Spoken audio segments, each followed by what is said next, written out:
Bonjour à tous, je vais commencer tranquillement pour présenter. Je vois qu'il y a encore, du monde en cours, de connexion. Hem, Bienvenue, à tous. Pour, la 27e conférence du dernier mardi, du mois et donc on a le plaisir d'accueillir, aujourd'hui le professeur, Jean-Louis Hermann, qui est à l'université, de Versailles, qui est très impliqué dans la recherche, dans les mycobactéries, d'ailleurs qui est membre très actif du Myco Club et qui va nous parler des modèles animaux alternatifs pour l'étude de la réponse de l'hôte à l'infection par Mycobacterium abscessus. Alors pour rappel, cette conférence est dans le cadre, de la Fédération hospitalo-universitaire Respire. Alors je vais aller très vite, hein. Je vous rappelle qu'elle a été labellisée, en FHU Paravisan à compter du 1er janvier 2021 pour 5 ans et qu'on espère resoumettre pour une deuxième FHU. Que ses objectifs, c'est vraiment de renforcer les relations hôpital-université, unités de recherche et pour nous, de manière à avoir une approche intégrée en santé respiratoire en prenant en compte les interactions entre hôtes, environnement et pathogènes. Cette fédération, il y a un certain nombre de partenaires que je n'énumérerai pas et nous avions décidé, la première année de notre FHU, de mettre en place les conférences du dernier mardi du mois, sauf quand le dernier mardi du mois tombe pendant les vacances scolaires, comme c'est le cas, pour ce mois d'octobre. L'objectif est de présenter autour d'un sujet, d'un projet, d'un outil, d'une technologie, d'une méthodo, avec des conférences soit grand public, soit professionnels de santé.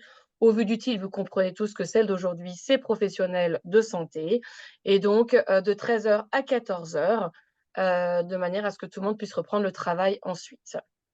Alors le programme, je vous rappelle qu'on aura un dernier mardi du mois pour, 2024, le 26 novembre, avec le docteur Damien Basile sur les pleurésies infectieuses et les résultats de l'étude PK-Plèvre. Le programme 2025 est en cours de constitution et vous voyez qu'il reste encore de la place. Donc n'hésitez pas si vous avez une idée, une envie, un projet, pensez à quelqu'un et ben, faites-nous signe. Celle du 25 novembre 2025 sera annulée puisque ce sera le jour de notre 5e journée scientifique et je vous invite déjà à le noter dans vos tablettes. Donc je vais arrêter le partage et je vais laisser la main donc, au, professeur, Jean-Louis Hermann pour faire, cette présentation. Jean-Louis, c'est à toi et en théorie, tu dois pouvoir partager. Alors, la question est suivante. Est-ce que vous voyez mon écran? Ouais, alors ton écran n'est pas complètement en plein écran. C'est parfait, Voilà. c'est Donc, nickel. c'est bon. Bah, écoute, j'y vais. Merci à celles et ceux qui se sont connectés pour cette conférence FHU Respire. Bah, merci Claire de l'invitation. C'est un plaisir de vous faire partager ce que l'on fait, bah, je ne vais pas dire au quotidien, mais quasiment au quotidien pour les membres de l'unité et de l'équipe, sur Mycobacterium abscessus. Et donc, l'idée était d'évoquer avec vous des modèles animaux alternatifs qui permettent d'étudier la réponse de l'hôte et notamment la réponse innée à l'infection par Mycobacterium abscessus. Juste un petit mot de présentation. Nous sommes une unité qui est... je ne peux pas passer les... Alors attends, je vais prendre en bas, voilà, ça va être mieux. Nous sommes une unité qui est présente ici au troisième étage d'un nouveau bâtiment. C'est la faculté de médecine de Saint-Quentin en Yvelines, au sein de l'université de Versailles-Saint-Quentin en Yvelines et où on a pas mal de chance puisqu'on a énormément de mètres carrés de surface dédiés à la recherche. On a 4 plateformes technologiques et une animalerie, TwoCare, qui a la chance d'avoir à la fois souris et rats. Et bien sûr, on est en lien avec les hôpitaux sud-ouest Île-de-France. Donc, comme vous voyez, des conditions assez idéales pour travailler. Et l'unité donc, que je dirige est vraiment tournée sur la thématique de l'inflammation et des réponses innées. En ayant différents triggers, on voit des notions de triggers inflammatoires avec des inflammations aiguës comme le sepsis. On vient d'ailleurs d'être labellisé et l'unité en fait partie comme partenaire d'un institut hospitalo-universitaire. Alors il s'appelle encore Prometheus, mais semble-t-il le nom est déjà pris, donc il faut qu'on en change.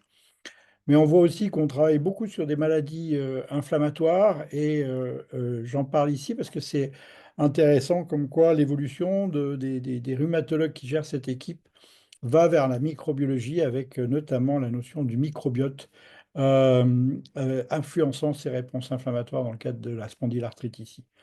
Et puis nous, on est beaucoup impliqués, donc à la fois soit sur des virus respiratoires, soit sur des bactéries comme Mycobacterium abscessus, ou dans des pathologies donc respiratoires ou ostéo-articulaires avec matériel, sur ces réponses inflammatoires et la réponse innée avec des triggers viraux ou bactériens. Donc dans ce cadre, je vais vous parler un petit peu plus de Mycobacterium abscessus. Désolé, c'est un tout petit peu flou, enfin, pour moi, j'espère, mais ça, c'est peut-être ma simple vision. Pour vous dire que j'aime bien ce dendrogramme parce que c'est un dendrogramme maintenant assez ancien, mais il vous montre bien qu'il y a une vraie séparation au sein du groupe de la grande famille des Mycobacteriaceae, en fait, ou du genre Mycobacterium, entre les croissances rapides et les croissances lentes. Et c'est vrai qu'on associe beaucoup plus la pathogénicité, et notamment la pathogénicité vraie, au niveau des croissances lentes, donc comme M. tuberculosis, M. leprae qui est non cultivable. Et puis vous avez les pathogènes opportunistes, dont bien sûr Xenopie, Avium intracellulaire, qui sont dans cette catégorie des croissances lentes. Donc une association croissance lente et pathogénicité. Mais dans les croissances rapides, qui en fait forment le groupe le plus important des mycobactéries, a priori principalement saprophytes, on retrouve donc le complexe Cheloné abscessus qui est intéressant dans le sens où on a affaire à un pathogène opportuniste qui était donc de découvertes récentes et d'études récentes dans le cadre des physiopathologies des infections liées à cette bactérie. Alors, on a toujours souvent l'habitude de dire que les mycobactéries, et notamment non tuberculeuses, sont retrouvées dans l'environnement. Euh, c'est vrai que ces mycobactéries aiment bien le sol, les conditions humides, voire entre les végétaux et les conditions humides, donc près des rivières, enfin près des étangs. Et puis quelquefois, il y a même des insectes qui sont des propagateurs aussi. Mais pour Abscessus, c'est beaucoup plus compliqué que cela, puisque trois grandes études européennes n'ont pas spécialement retrouvé d'abscessus dans l'eau du robinet, dans les pommeaux de douche, dans les réservoirs de distribution. Alors autant on retrouve chéloné, mais maintenant qu'on s'est séparé les deux, ben, on en retrouve beaucoup moins de, de Mycobacterium abscessus. Et dans le cadre de deux études réalisées en Australie, en fait, ce qui est intéressant, c'est que les anglo-saxons ont plutôt l'habitude d'utiliser les eaux de surface comme pourvoyeurs d'eau pour la consommation quotidienne. Ben, ils ont retrouvé des isolats, en fait, chez les patients et dans l'eau municipale. Et on pense globalement, alors ce qui était intéressant dans cette étude en Australie, qu'il y avait des notions climatiques et on pense notamment qu'il y a des liens très particuliers entre les amibes et les mycobactéries et Mycobacterium abscessus. Donc il y a très peu d'isolats environnementaux, donc c'est très particulier pour une analyse en fait des isolats pathogènes, et on semble s'orienter actuellement sur très peu de clones responsables d'une pathogénicité importante. Alors il y a eu un grand débat sur la transmission interhumaine de Mycobacterium abscessus. Ça a été le cas des études d'André Slotto au départ, mais en fait il semble que il y ait des isolats identiques à travers le monde qui sont responsables de pathologies et qui peuvent provenir soit d'une source, soit d'un réservoir environnemental commun. Et puis surtout, une équipe américaine de Denver a montré la persistance assez longtemps de Mycobacterium abscessus sur des poussières domestiques ou particules et qui peuvent donc assurer, qui pourraient expliquer la transmission entre sujets.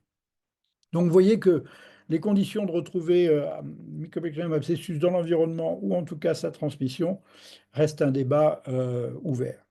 Alors, un peu de pathologie, en fait, essentiellement, c'est les formes pathogènes ou les formes pathologiques liées à Mycobacterium abscessus sont les formes pulmonaires, voire pulmonaires graves, dans le cas de la mucoviscidose, mais également des formes cutanéo-muqueuses avec, comme on a pu le voir dans des pièces anatomopathologiques, des vraies formations de granulomes sans aucun problème. Et on va voir d'ailleurs que dans les exemples que j'ai pris pour vous parler un petit peu de la virulence, entre guillemets, de M. abscessus, qu'on retrouve des analogies avec les mycobactéries à croissance lente. Un point essentiel dans le démarrage de l'étude de cette bactérie, ça a été de séquencer son génome.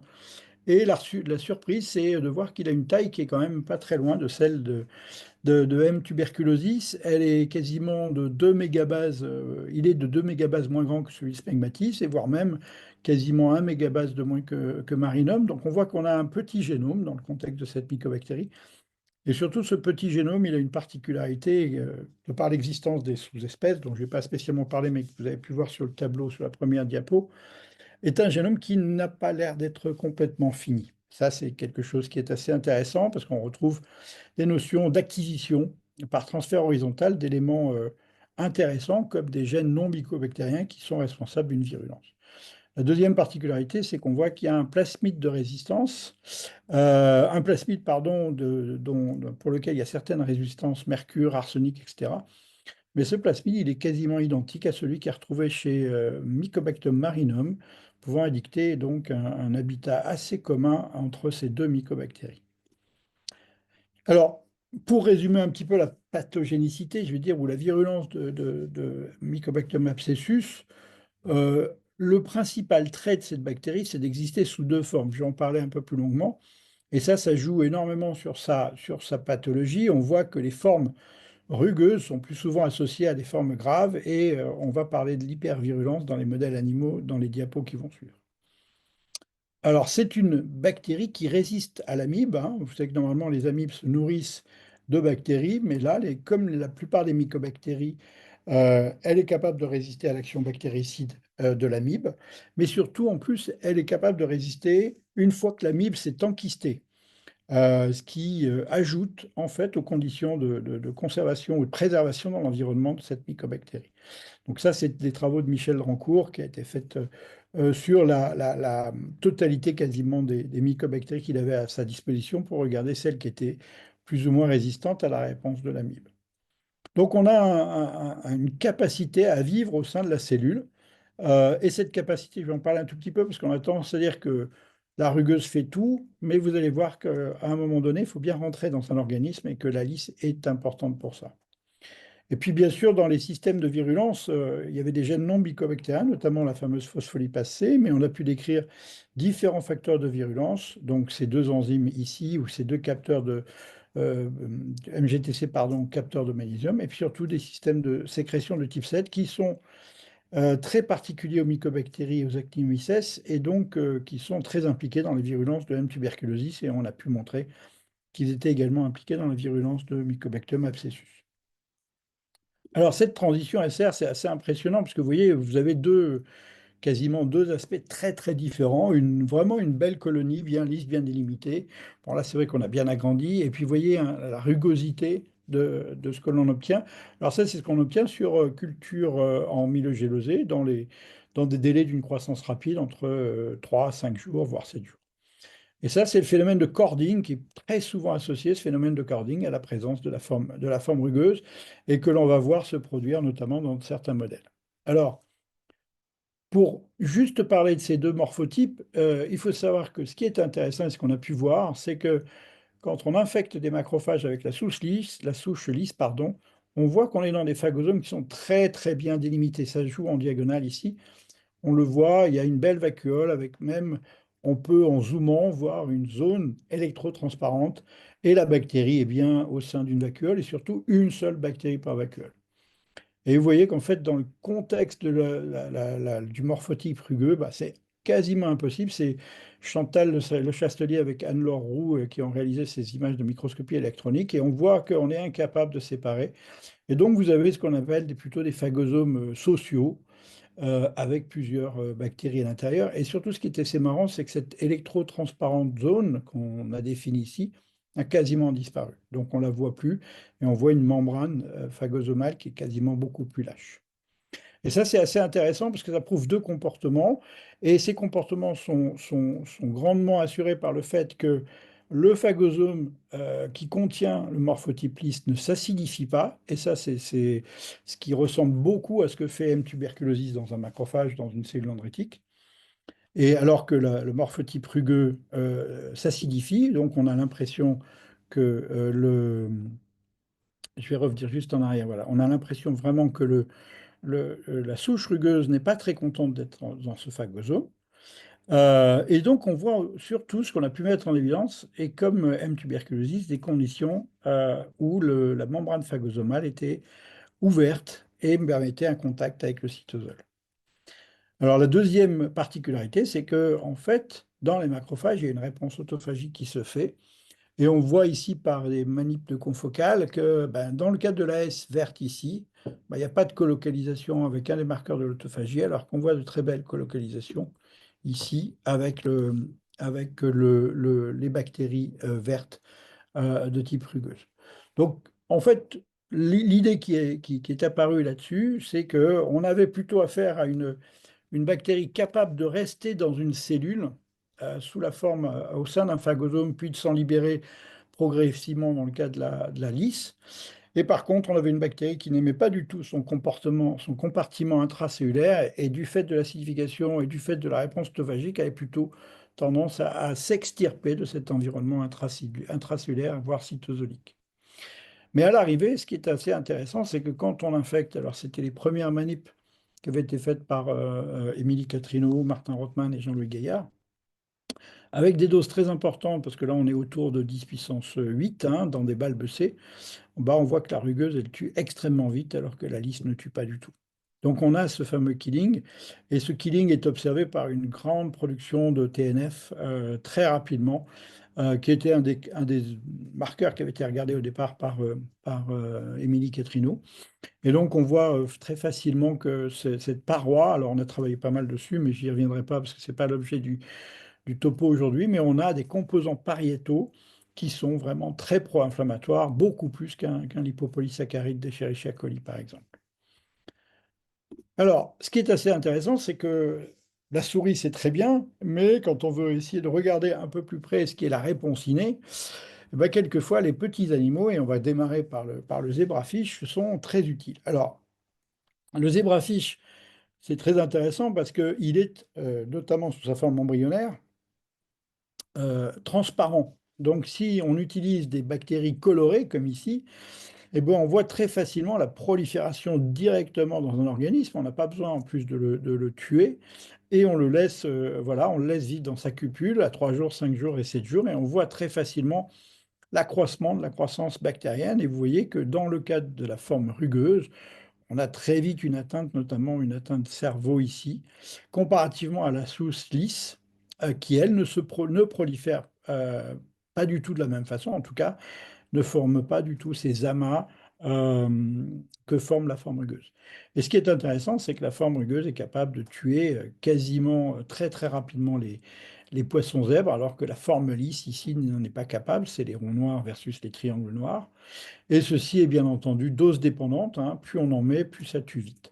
Alors que de toute manière, même à 4400 CFU de forme S, on n'arrive pas à tuer le poisson zèbre.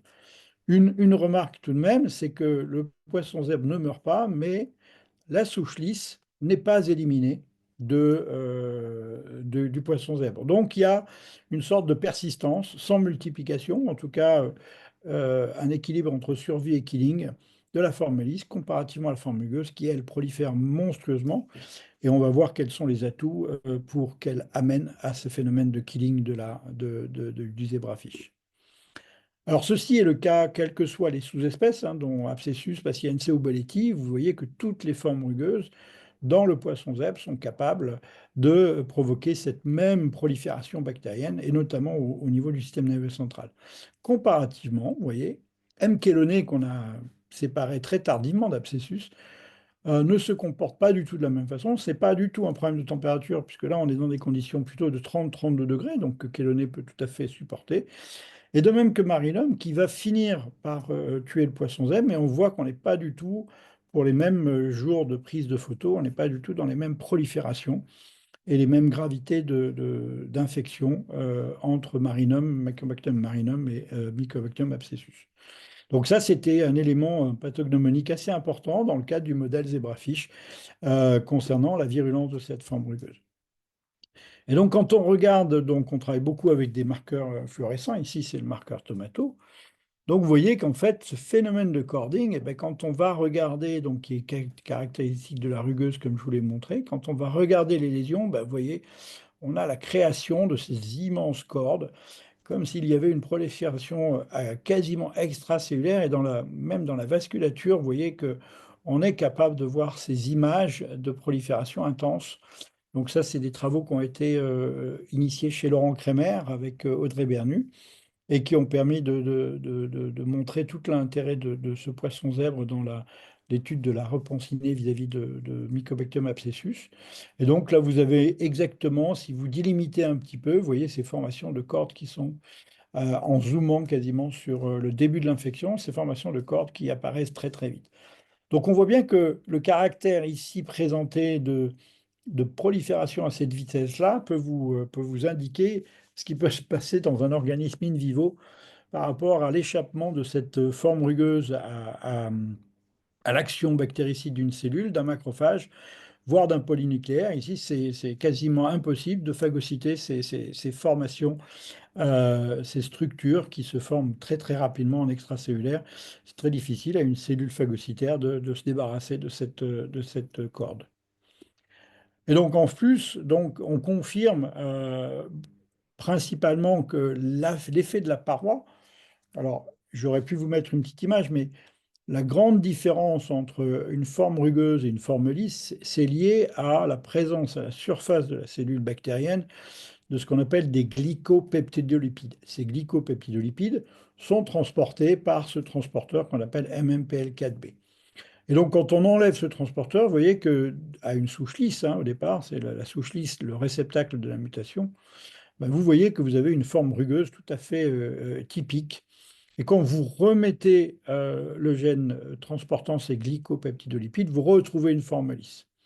Et donc, en fait, la grande différence entre une forme rugueuse et une forme lisse, c'est la perte de ces glycopeptidolipides. On l'a montré dans plusieurs études, qui est liée à des histoires d'insertion des lésions dans ce locus codant pour ces glycopeptidolipides.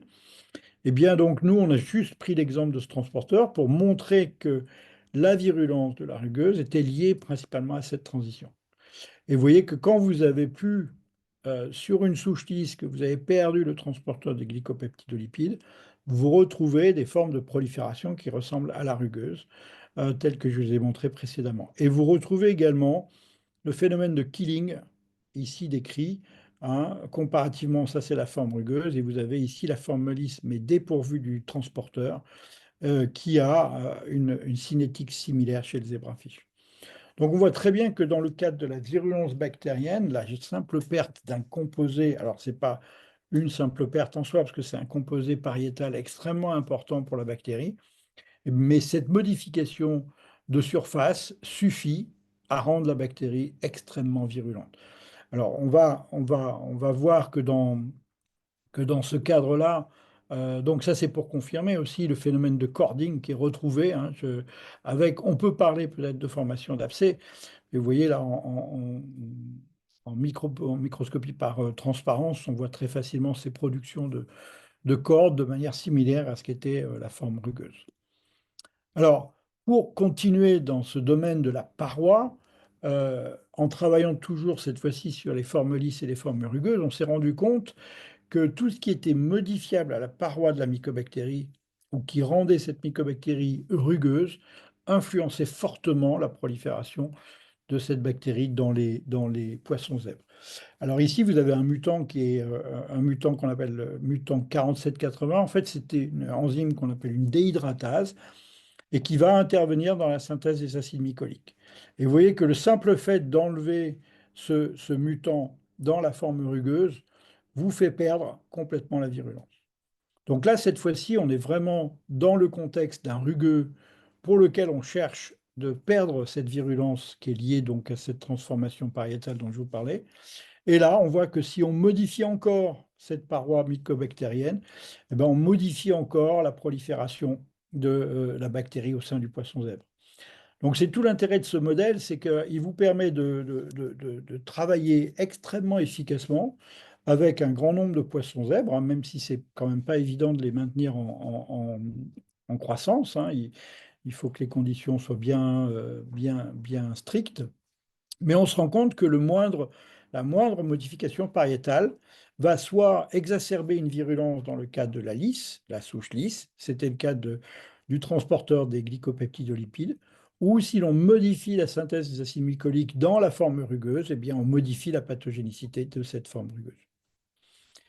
Alors, Nous, on a aussi travaillé sur les composants pariétaux. On a même mis en évidence, en collaboration avec Laurent Kremer, euh, des mutants qui sont incapables de synthétiser certains lipides. Et donc là, on est dans une forme lisse et une forme rugueuse. Vous voyez que ces fameux glycopeptidolipides que je vous montre ici, qui sont vraiment très, très prédominants dans les extraits lipidiques que l'on peut avoir dans la forme lisse, bah, ils ont complètement disparu de la forme rugueuse. Et ça nous a permis de mettre en évidence, à l'issue d'un crible par mutagénèse par transposition d'une banque de Mycobacterium abscessus, un crible sur amibes, on a mis en évidence un mutant dans un transporteur, le transporteur MMPL8, qu'on a appelé MMPL8 MAB. Et vous voyez ici une bande qui disparaît dans ce mutant et qui réapparaît dans la souche complémentée. Alors, toujours au moins, la complémentation n'est jamais parfaite.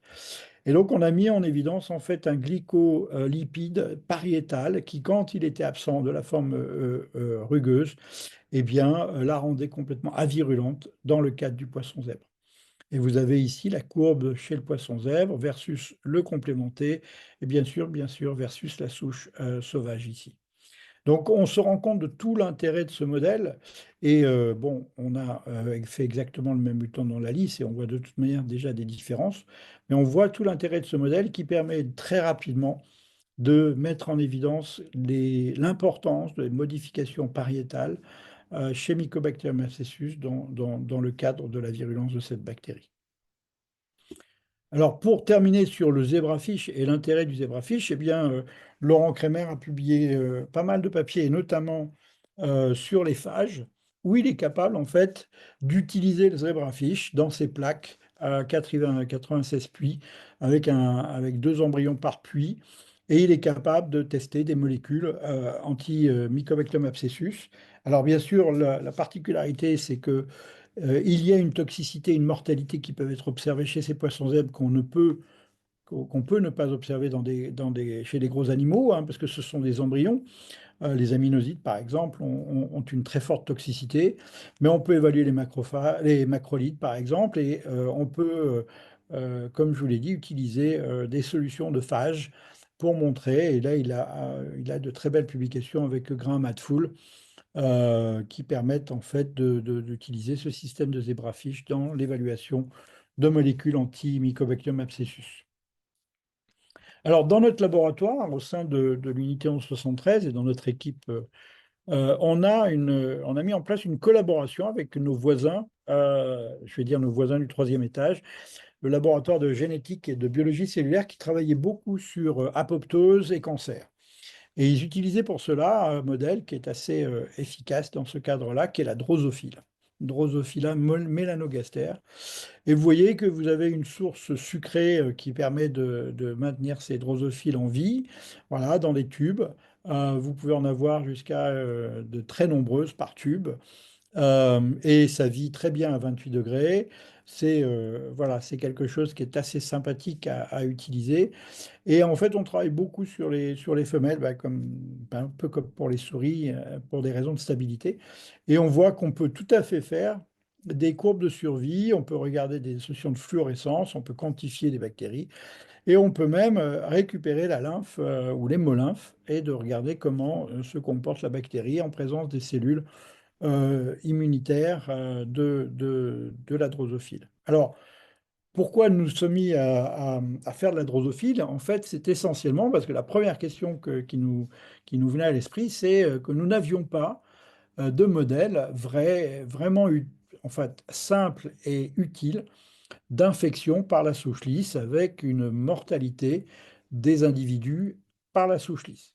Et là, c'est ce qui est présenté au centre. Ça a été notre réponse à la question. Donc là, je vous confirme la virulence de la R, hein, mais vous voyez qu'à côté, vous avez également la lisse qui tue les drosophiles en 6 jours. Et donc, ce qui est au centre, c'est simplement l'effet dose entre 10, 100 et 1000 CFU. Et donc, on a répondu à notre question en disant que là, on avait la possibilité de regarder de manière beaucoup plus précise quelles étaient les étapes précoces de l'infection par la souche lisse de Mycobacterium abscessus, parce que nous pensons qu'en fait, notre organisme reçoit la souche lisse les souches rugueuses qui ont été mises en évidence ont plutôt été mises en évidence au cours de la maladie, et notamment, comme je vous le disais, associées aux formes graves et persistantes. Donc on avait enfin un modèle ici qui était très intéressant et ce modèle aussi pouvait travailler sur des histoires de virulence. Et là, en fait, bon, il a son nom 4532, mais en fait, c'est la même souche dépourvue du fameux transporteur MMPL8 MAB, où vous voyez que l'on a une différence de virulence. Et donc, ça nous permet d'étudier également ou de cribler des mutants, à l'instar de ce que l'on peut faire pour la rugueuse avec le zébrafiche, mais ici, dans le cadre de la lisse, avec la drosophile. Et donc, du coup, vous allez voir certaines images qui vont vous faire penser au modèle zébrafiche. Si l'on utilise des mycobactéries marquées, vous avez dans la mouche. Alors, la mouche, l'avantage aussi de la mouche, c'est qu'elle a des systèmes d'expression du style GAL4. Alors, ne me posez pas trop de questions, mais les généticiens de la drosophile sont extrêmement forts. Mais il y a deux avantages monstrueux à ça. C'est le premier, c'est que vous pouvez exprimer ou réprimer n'importe quel gène que vous le souhaitez dans n'importe quelle partie de l'organisme de la drosophile. Ça peut être le tube digestif, ça peut être les ailes, ça peut être où vous voulez. Et la deuxième chose, c'est que la drosophile, donc son génome est séquencé, et vous avez des mutants dans tous les gènes de la drosophile. Et donc, quand vous avez besoin d'avoir un mutant, la collectivité des drosophilistes vous met à disposition gratuitement tous les mutants que vous souhaitez étudier dans le contexte d'une infection, par exemple. Donc là, dans le cadre de la souche tomato, vous voyez qu'on la voit au niveau du site de l'injection, puis dispersée au niveau de l'organisme, et puis après quasiment dans toute la drosophile. Et ce qui est intéressant, c'est qu'on a même, alors j'ai enlevé le titre parce que l'idée c'était de regarder s'il y avait un passage, je ne vais pas dire transplacentaire, parce que ce n'est pas le cas, mais la drosophile a un cycle, hein, avec une notion de larve. Et on avait essayé de regarder si abscessus se transmettait à la fratrie. On voit surtout que dans l'injection chez l'adulte et l'obtention des différentes formes larvaires, eh bien, on a la présence. Donc, vous avez des abscessus rouges ici, vous avez des plasmatocytes qui sont marqués en vert. Donc, on peut faire comme dans le cadre du zébrafiche. Et vous voyez des colocalisations d'abscessus au sein de plasmatocytes. Alors, ce qu'on a pu voir et pu détailler, c'est-à-dire que chez l'adulte, en récupérant l'hémolymphe comme je vous l'ai expliqué, je vais vous détailler un tout petit peu après dans une diapo comment se marche un peu la réponse innée des drosophiles. Mais là, vous voyez très bien dans le cadre des cellules, hein, présentées ici au sein de l'hémolymphe qu'on appelle des hémocytes, hein, vous verrez qu'ils ont un peu d'autres noms, la présence de bactéries qui croît progressivement et on les voit bien au sein des cellules hématocytaires capables de phagocyter ces bactéries. Alors ça rejoint un petit peu le principal mécanisme de défense qui est d'internaliser une bactérie pour pouvoir l'éliminer.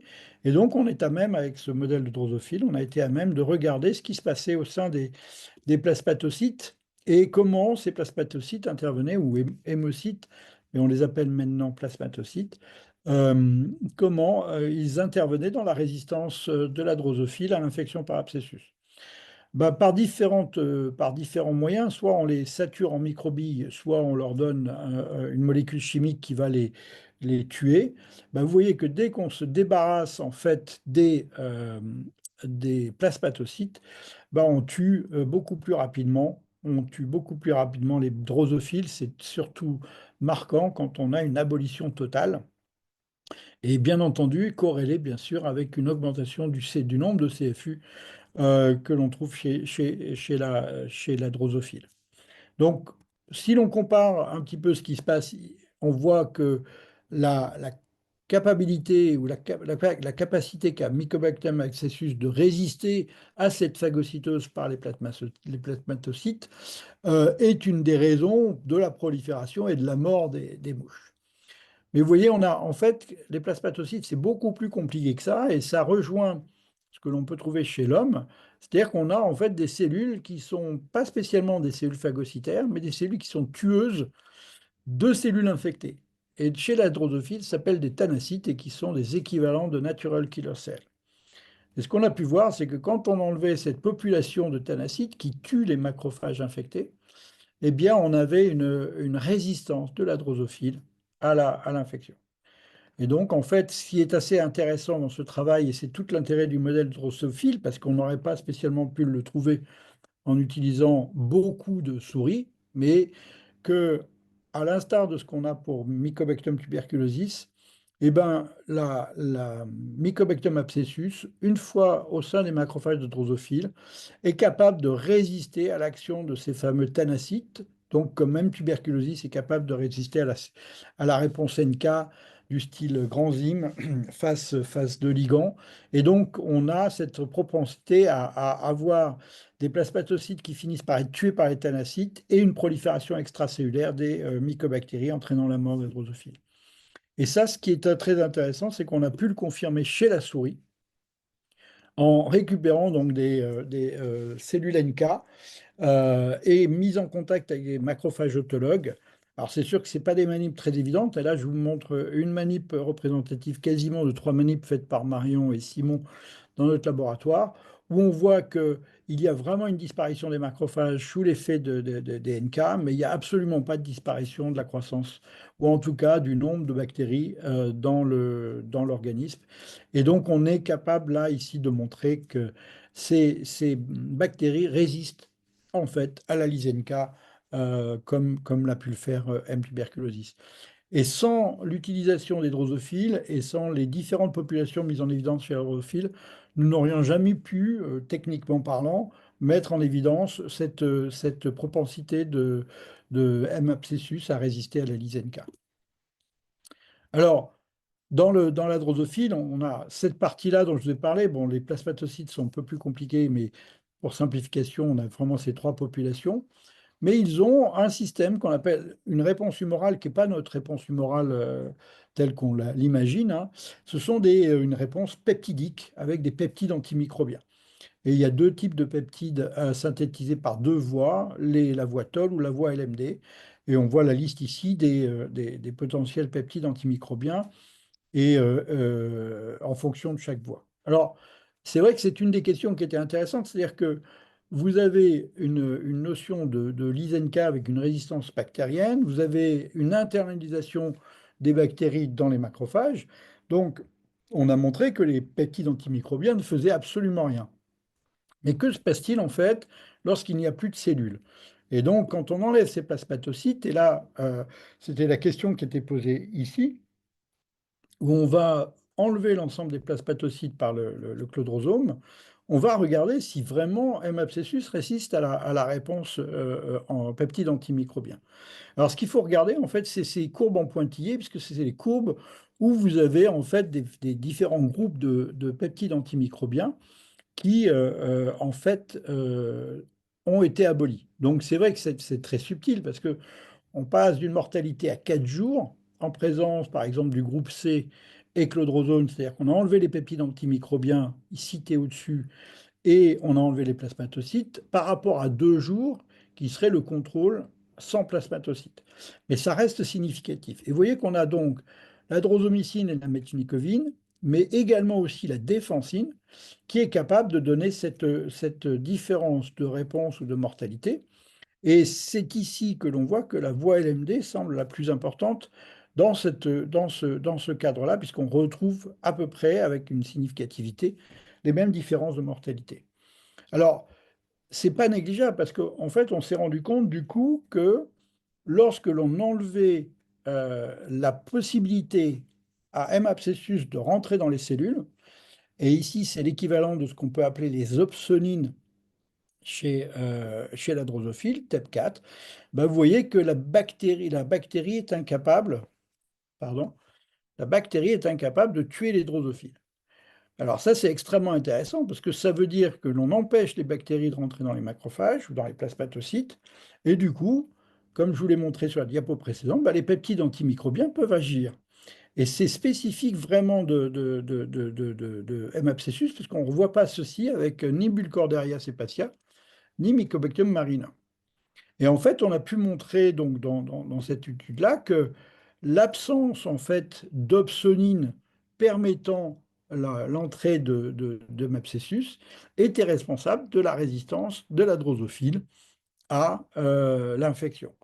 On voit que quand on enlève cette opsonine TEP4, on a une augmentation quasiment de tous les peptides antimicrobiens, et que là, dans ce cadre-là, on voit que principalement la défensine, hein, a une action extrêmement importante dans la survie des drosophiles. De même que la drosomycine et la methicillin. Mais on a voulu voir la défensine dans ce cadre-là, et in vitro, on a pu montrer qu'en fait, in vivo, pardon, d'abord, on a pu montrer que quand on enlevait la défensine, on augmentait la résistance, on perdait la résistance, pardon, ce qui n'était pas vraiment le cas de la drosocine. Et quand on a mis en contact directement la défensine sur Mycobacterium abscessus, on avait un effet killing que l'on n'avait pas avec la drosocine ici, et la drosocine était bien active puisque elle était capable de tuer Escherichia coli. Donc, la drosophile, dans ce cadre-là, nous a permis de répondre à une deuxième question dans le contexte de la réponse innée, c'est que les peptides antimicrobiens peuvent agir sur abscessus. Ils peuvent prendre le relais de l'absence de cellules, ou en tout cas, si Mycobacterium abscessus a un défaut d'internalisation, ils interviennent et ils provoquent la mort de la bactérie.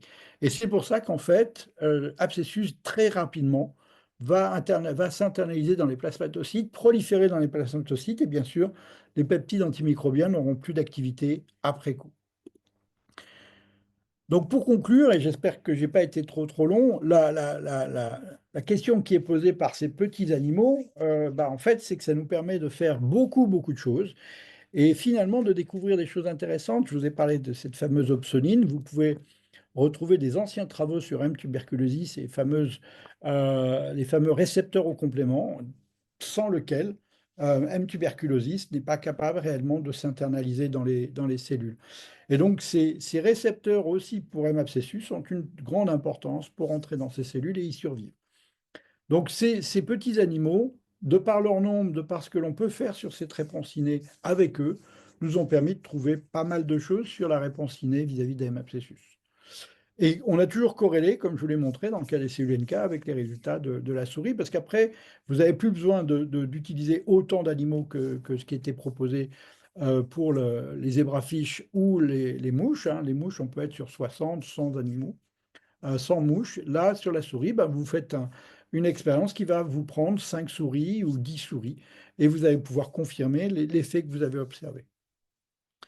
Alors, souvent, on a cette critique, hein, et en plus, dans le cadre d'un FHU Respire, je ne pouvais pas éviter de mettre cette phrase-là. C'est pas parce qu'on n'a pas de poumons chez ces animaux qu'ils ne vont pas être intéressants dans le cadre d'une recherche vis-à-vis des pathogènes respiratoires. Tout dépend de la question que vous vous posez. Et là, la question que nous sommes posée, c'était d'une part d'étudier la réponse vis-à-vis de la forme rugueuse à l'aide du zébrafiche, et on a pu voir l'ensemble des composants pariétaux et toute leur importance dans la virulence de la forme rugueuse. Et puis la drosophile était le modèle qui nous a permis d'étudier tous les aspects des étapes de résistance de M. abscessus à l'activité des phagocytes et à la manière dont ils répondaient à la réponse NK, qui fait partie de cette réponse innée. Et c'est des réponses qu'on a obtenues qui sont très similaires à celles que font ou que développent les pathogènes stricts comme M. tuberculosis, dans le cadre de la résistance à cette réponse innée. Et puis, l'INSERM, et je pense que tous les organismes sont d'accord là-dessus, il faut ne pas oublier la règle des trois R, dans lequel un mot-clé est la réduction. Moins on utilise d'animaux importants, mieux on préserve un certain nombre de ces animaux, et donc c'est pas négligeable. Et pour finir, bon, je vais passer sur l'ensemble des membres de l'équipe hein, qui ont travaillé sur ce que je vous ai présenté. Il y a pas mal de monde. Et puis nos collaborateurs, soit à Pasteur, à Montpellier, Laurent Crémer est un collaborateur de plus de 12-14 ans, Stéphane Canin aussi depuis une dizaine d'années, et puis bien sûr les biochimistes de Toulouse et de Lille, et nos drosophilistes bien sûr du LGBC, ainsi que notre équipe associée spécialisée dans la partie NCAL que je vous ai présentée avec Simon Glatini.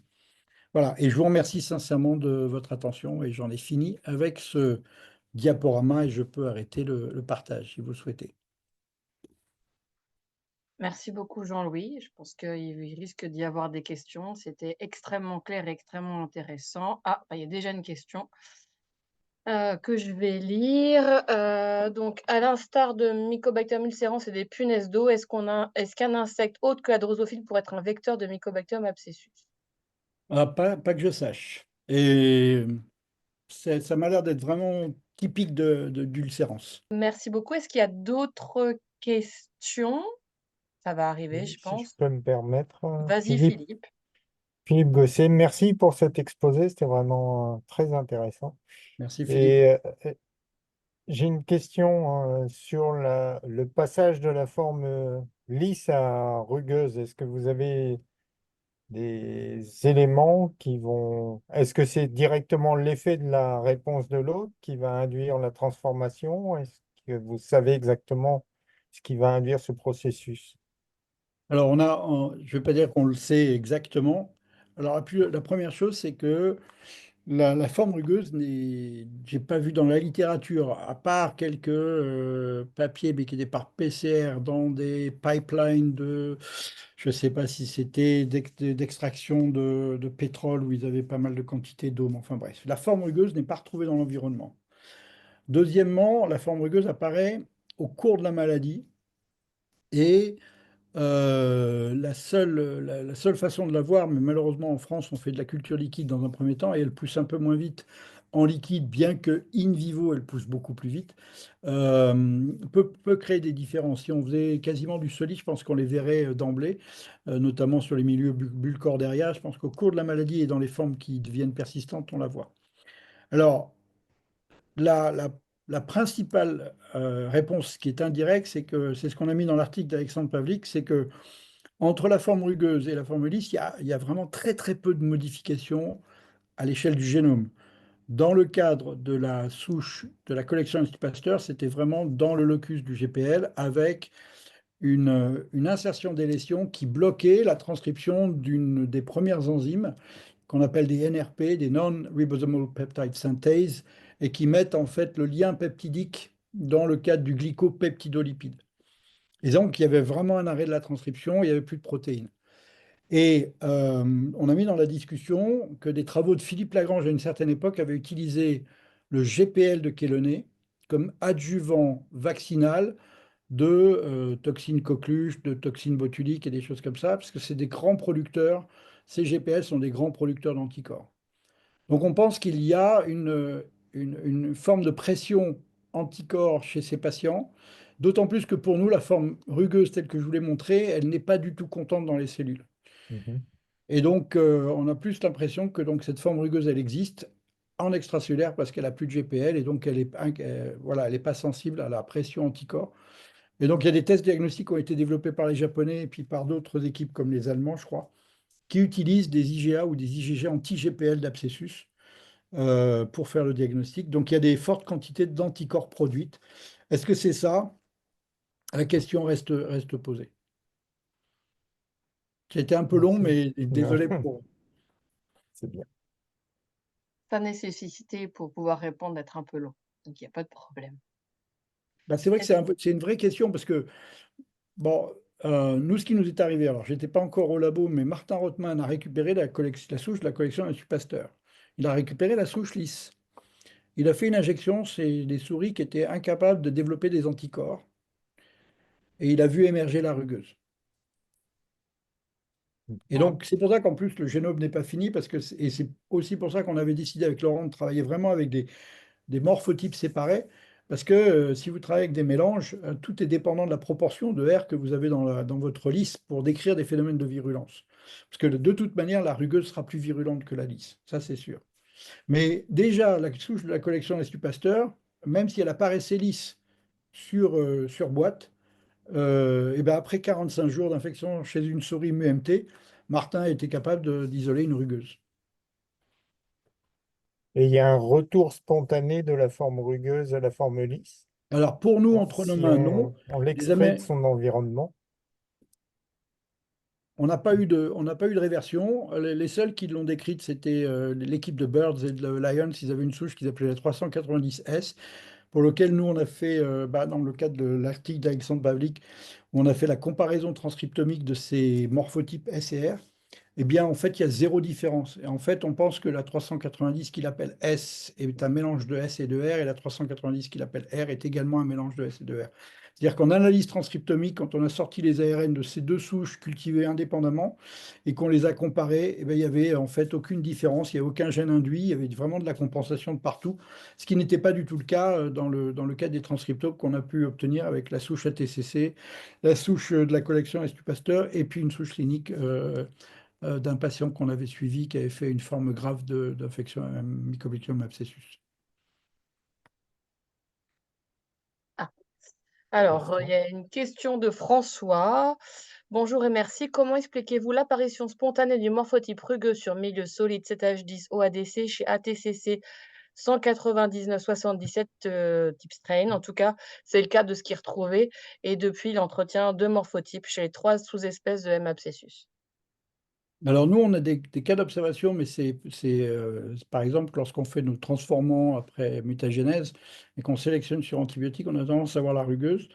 On a démontré qu'il y avait un régulateur très particulier qui existe chez les Actinomyces qui s'appelle LSR2 et qui peut tout à fait modifier la morphologie. Mais entre nos mains ou entre les mains de Laurent ou de Jean-Luc Ménardi et tout ça, lorsqu'on a séparé rugueux de lisse, on n'a jamais vu ni réverté, ni... Alors, si on a des apparitions au sein de la lisse, d'apparitions de rugueuses, vérifier qu'il n'y a pas des milieux sélectifs ou des choses comme ça. Bon, il est arrivé quand même à Audrey de décrire, à l'issue d'ailleurs d'une transformation, le mutant MMPL4B chez Boletti, qui est devenu rugueux à partir de la lisse, hein. Est-ce qu'il y a d'autres questions? Pour compléter ma réponse, ça Oui, peut nécessiter d'être séquencé pour voir en fait si vous avez des sites de mutation différents en fonction de vos morphotypes. Ça peut être intéressant. tu vois ce qu'il te reste à faire, François? Qui n'ose pas prendre la parole et qui met juste les petits mots dans le chat. Non, mais nous, on peut vous séquencer les souches s'il y a besoin. Bah, ça, on verra, oui, oui. Et juste, alors, on va quitter un peu Bon, ce que tu me... Ah, il y avait une question. oui, j'ai une dernière question, Vas-y, si je peux Philippe, me permettre. bien sûr. Sur les, en fait, ce qui est intéressant également, c'est la formation de cordes. Est-ce que c'est lié à la sécrétion de biofilms par la bactérie, enfin la mycobactérie?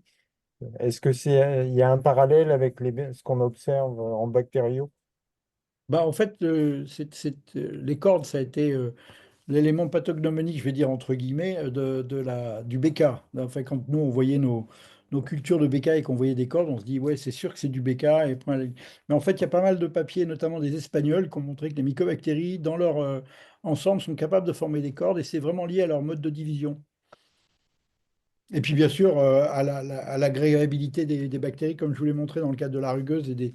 Ouais, Chantal Le Chastelier a fait des manips d'infection de macrophages avec des dilutions limites et elle n'arrivait jamais à avoir des bactéries isolées dans le cadre de la rugueuse, tu vois. d'accord. Ok, merci. Est-ce qu'il y a d'autres questions? Jean-Louis, est-ce que Mhm. tu as déjà envisagé d'utiliser là, tes modèles pour évaluer des traitements? Ah ben, on peut, hein, la drosophile sans aucun problème, on peut évaluer, puisque en fait c'est assez facile, on met une quantité, on leur met, je ne veux pas dire qu'on les assoiffe, mais on peut leur faire boire exactement la dose qu'il faut en leur mettant une goutte dans laquelle il y a la quantité de produit qui correspond. Mais sinon, c'est vrai que, alors on n'a pas voulu parler des autres modèles, on n'a pas voulu parler du modèle souris, parce que ça ferait aussi l'objet quasiment d'un truc entier. Mais Vincent Lemoigne, chez nous, a un très très beau modèle avec la souris Kramnik qui permet de très bien évaluer. Là, on a un papier qui est parti avec Jean-Luc Ménardi sur des associations de Mmh, bêta-lactamine inhibiteur de bêta-lactamase. On a regardé l'association bédaquiline imipenem. On a travaillé pour différents labos qui ont des molécules. Et en fait, c'est un modèle souris qui marche bien parce que même si on pense que c'est pas une totale immunocompétente, la souris Kramnik, mais ouais, c'est en ouais. fait, c'est pas une souris modifiée, hein. C'est une souris qui est apparue spontanément à partir des C3H. C'est une mutation spontanée qui a eu lieu au niveau d'un des récepteurs reconnaissant LPS et réponse TLR4. Mais Voilà. Mais la drosophile, oui, on peut tout à fait. Le zébrafiche alors, nous, on est sur des drosophiles qui sont devenus adultes. La forme embryonnaire du zébrafiche est un peu le défaut de sa qualité, c'est que, comme je vous l'expliquais, vous mettez des aminosides sur un zébrafiche pour mesurer une activité, ben, il meurt de l'action de l'aminoside Ouais. directement. Comme on sait les effets secondaires des aminosides et ça complexifie le système. Mais dans la drosophile, on peut tout à fait utiliser l'amicacine sans aucun problème. Parce que ça pourrait être un intermédiaire avant d'arriver à la souris, en fait, Ah il ben bien faudra sûr, régler le tout à travers. fait, tout à fait. Mais globalement, les modèles de souris qu'on a sont sur 45 jours. C'est vrai que c'est assez contraignant parce qu'il faut vraiment être là pour les rythmes d'administration, hein, notamment avec les bêta-lactamines, c'est quasiment 2 fois par jour, donc c'est pas anodin. Mais oui, on peut tout à fait faire des cribles sans aucun Oui, problème, c'est hein. ça, en fait, l'idée, c'est plutôt de cribler au départ, de manière ensuite à Mhm. mieux sur des nouvelles ou enfin, soit des molécules qu'on veut repositionner comme vous faites, soit sur des nouvelles molécules avant d'arriver, chez la souris. Mhm. Mais surtout on travaille facilement par tube avec 20, 30, 40 individus, hein. Mmh. Dans les manips de killing, hein, on est quasiment sur 60 à 100 individus dans les manips de killing. Vous n'avez jamais ça avec une souris. Non, c'est plus compliqué. Enfin, c'est très coûteux, on va dire, en souris. Ah oui, c'est très coûteux. Là, on est sur des manips ça se multiplie très vite et vraiment, c'est ce qui est très sympathique, hein. À ne pas négliger dans l'histoire de réduction, remplacer, raffiner. C'est ça un Mmh. peu les 3 C'est R. ça, dans les 3 R, tout à fait.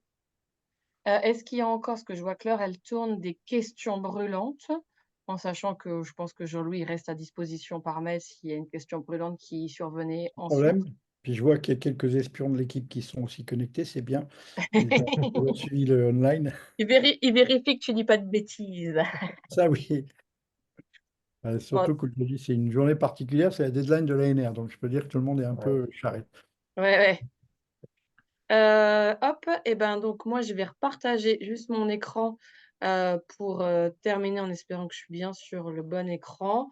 Pour, remercier, sur Jean-Louis parce que c'était extrêmement intéressant et je pense qu'il y a pas mal de choses et je pense qu'on pourra prévoir des choses en commun et puis vous donner à tous rendez-vous et Jean-Louis et toute ton équipe, vous êtes, les bienvenus, si vous voulez recevoir, les programmes des prochains derniers mardis du mois. Bah, avec Donc plaisir. Oui, oui. le prochain sera un vrai dernier mardi du mois, donc ça sera le 26 novembre, donc à 13 h. Cette fois-ci, ça sera sur les pleurésies infectieuses, on sera plutôt une étude clinique et comme, enfin, vous avez tous pu voir dans les programmes, on mélange, de la clinique, de la chimie, de la pharmaco, du modèle animal, enfin, c'est extrêmement varié. Donc surtout, n'hésitez pas à vous connecter, c'est libre pour les membres de la FHU et les membres invités, comme voilà, comme toi et toute ton équipe et puis, s'il y a des idées qui viennent, de choses que vous avez envie de présenter, de partager, n'hésitez pas et encore un grand merci, Ah, Jean-Louis et puis merci à alors vous tous d'avoir écouté les drosophiles et les zebrafiches. mais on aime bien toutes ces petites bêtes qui nous aident et qui À sont peut-être bientôt. moins compliquées en termes de comité d'éthique. Avec les souris, il y a ça aussi. Ça commence en tout cas pour le Ouais, zebrafish. j'avais entendu dire. Merci beaucoup pour Ah mais de l'invitation. rien, vraiment un grand merci et puis donc rendez-vous, le 26 novembre à tous. À bientôt.